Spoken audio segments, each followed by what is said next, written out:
আজ ডিমের একটা নতুন স্বাদের রেসিপি শেয়ার করব। তার জন্য আমি এখানে 3টে সিদ্ধ আলু নিয়েছি। একটা গ্রেটার দিয়ে খুব ভালো করে আলুটাকে একটু গ্রেট করে নেবো, যেন কোনো দলাভাব না থাকে। গ্রেট করে নিয়ে সামান্য একটু আদা, 3-4 কোয়া রসুন, 2টো কাঁচা লঙ্কা একটু থেতো করে নিয়েছি। বড় সাইজের একটা কুচনো পেঁয়াজ নিয়েছি, সামান্য ধনেপাতা, স্বাদ মতন নুন, আর বড় চামচে 2 চামচ বেসন দিয়েছি, আর সামান্য একটু হলুদ দিয়ে খুব ভালো করে একটু আলুর সঙ্গে সমস্ত মশলাটাকে মিশিয়ে নেব। মিশিয়ে নিয়ে 3টে ডিম এখানে আমি দিয়ে দিচ্ছি। এবার একটা হ্যান্ড উইক্স দিয়ে ডিমের সাথে পুরো আলুটার সমস্ত মিশ্রণটাকে খুব ভালো করে একটু মিশিয়ে নেব। মিশ্রণটা ঠিক এরকম একটু থকথকে তৈরি হবে।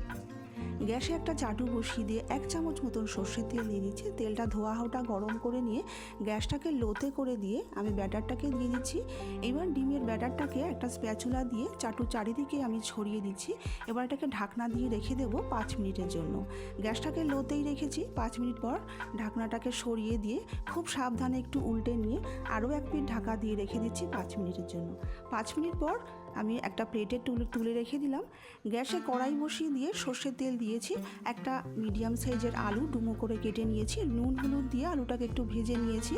এবার ওই তেলের মধ্যে সামান্য একটু গোটা গরম মশলা ফোড়ন দিয়েছি, আর এখানে দিয়েছি বড় সাইজের একটা মিহি করে কুচনো পেঁয়াজ।